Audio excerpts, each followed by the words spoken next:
Di era yang serba digital ini, ada nggak sih aplikasi yang bisa memantau bisnis secara real time? Dan bisa diakses kapanpun dan dimanapun? Ini dia jawabannya.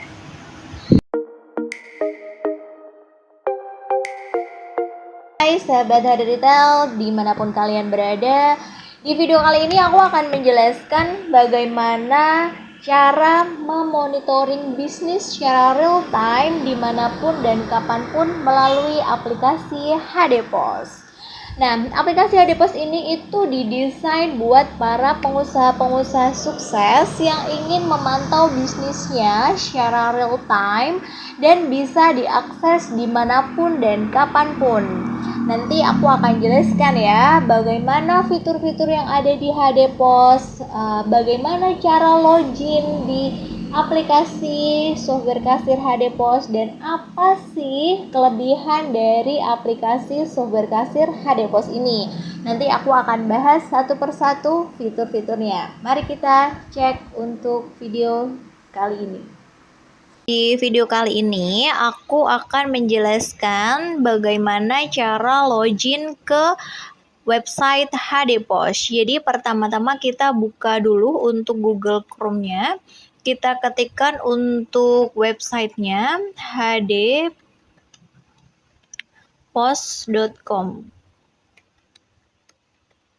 Kita cari. Nah, di sini ada 3 menu, ada home, ada akun saya, dan juga ada login. Tapi buat kalian yang memang belum terdaftar atau belum join ke software kasir HD POS ini, nanti belum ada untuk menu loginnya. Jadi hanya home dan juga akun saya aja. Untuk bisa muncul login ini jika komputer atau PC kalian sudah terdaftar di akun software kasirnya HD POS, seperti itu. Nah, mari kita login dulu.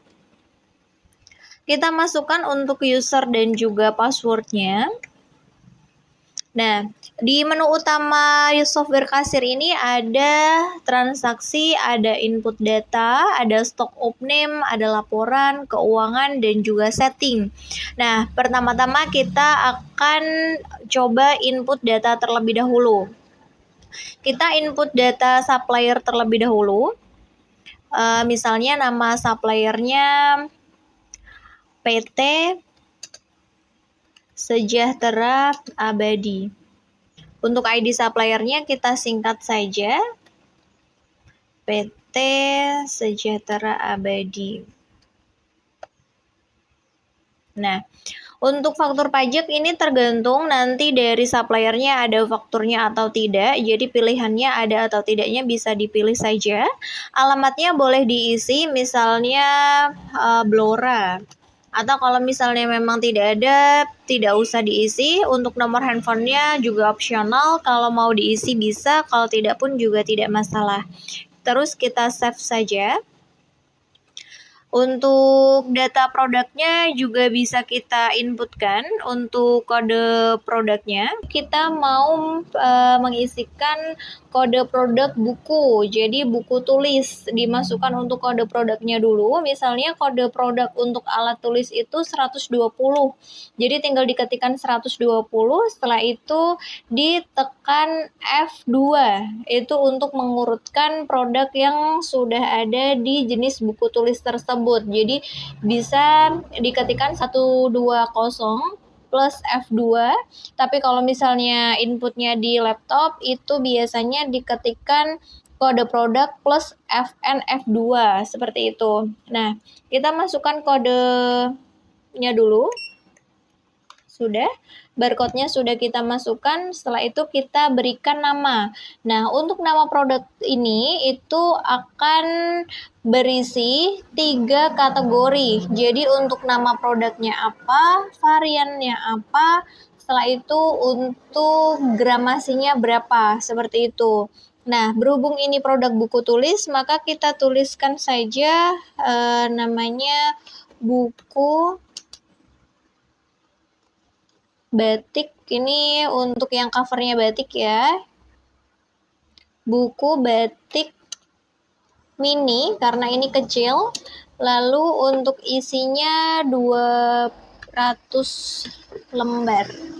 Jika sudah, kita tentukan kemasannya. Kemasannya kita tuliskan saja peaches. Untuk nomor raknya bisa ditulis, bisa juga tidak.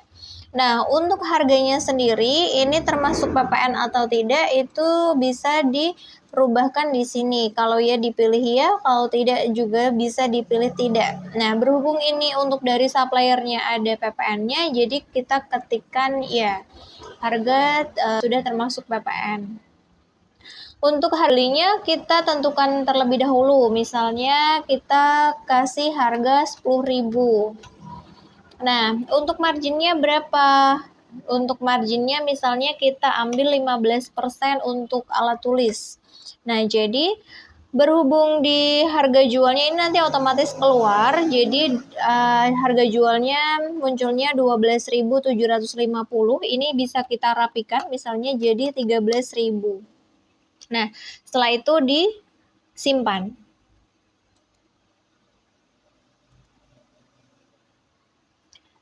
Nah, jika sudah disimpan, misalkan kalian menjual harga grosir, kita juga bisa untuk inputkan harga grosirnya. Jadi kita tinggal masukkan untuk barcode-nya saja.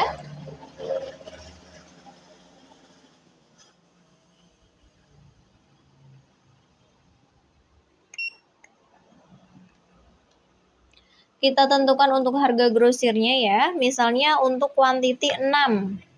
Nah, marginnya sebelumnya kita ambil 15%. Jadi kalau untuk grosir kita turunkan untuk marginnya jadi 10%.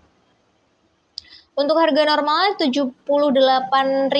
Jadi kalau harga grosir bisa kita rapikan jadi 73.000 saja misalnya ya. Untuk barcode-nya kalau ada barcode grosirnya boleh dimasukkan, kalau tidak ada dikosongkan saja. Kemasan grosirnya kita tuliskan pak. Beli 1 pak isinya 6, misalnya seperti itu. Nah, kita simpan saja. Di sini sudah ada untuk quantity 6, harga grosirnya sebesar Rp73.000.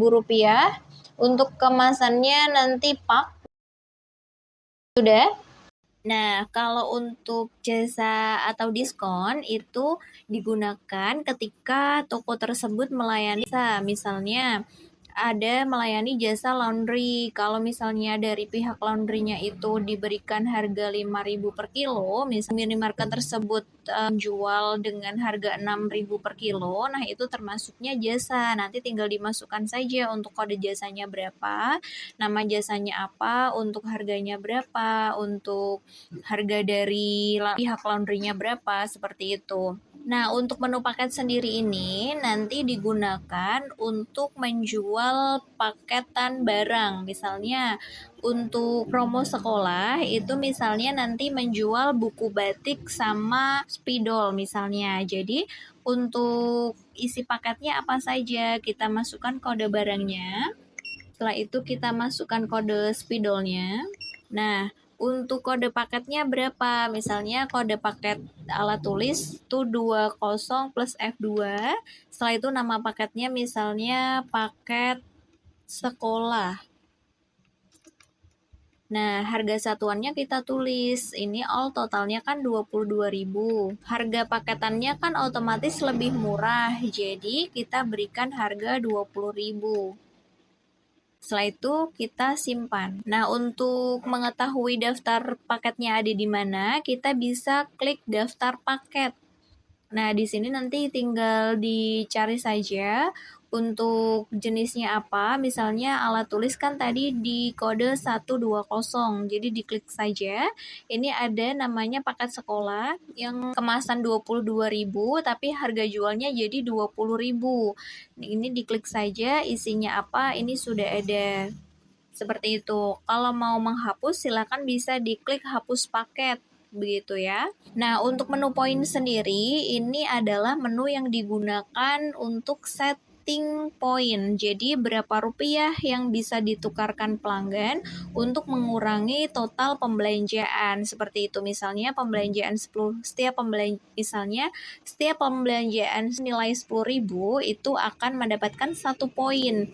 Nah, 1 poinnya ini akan senilai berapa? Nah, ini itu bisa disetting di menu poin ini. Contohnya misalnya 1 poin senilai Rp50, seperti itu. Untuk periode promo ini digunakan ketika ada barang-barang yang memang dipromokan untuk menarik customer. Jadi nanti bisa dituliskan untuk harga promonya berapa, periode promonya dari tanggal berapa sampai dengan tanggal berapa. Nanti bisa disetting di periode promo. Nah, untuk setting ini digunakan untuk setting transaksi penjualan. Misalnya, untuk stok barang 0 itu tidak dapat ditransaksikan, atau harga jual yang lebih rendah dari HPP itu harus konfirmasi persetujuan atau tidak dapat ditransaksikan, seperti itu. Untuk informasi stok itu ditampilkan atau tidak itu bisa disetting di menu setting pada input data, seperti itu. Setelah itu kita coba untuk input data member. Sebelum input data member, kita tentukan untuk perusahaan atau kelompoknya dulu. Jadi kita isikan untuk untuk kelompoknya masuknya apa. Misalnya kode 01. Untuk perusahaannya apa? Misalnya jenis member umum. Seperti itu. Marginnya berapa kalau untuk member umum? Misalnya marginnya 10%. Nah, 10% ini itu bukan dari total pembelanjaan yang akan dibeli customer nantinya, tapi 10% ini dari margin yang kita dapat. Misalnya seperti tadi, untuk jenis alat tulis kita ambil margin 15%. Lalu jika ada member membeli, itu dapat potongan sebesar 10% dari margin yang kita dapat. Jadi margin yang kita dapat nanti akan berkurang untuk diskon ke member, seperti itu. Jadi kita save dulu.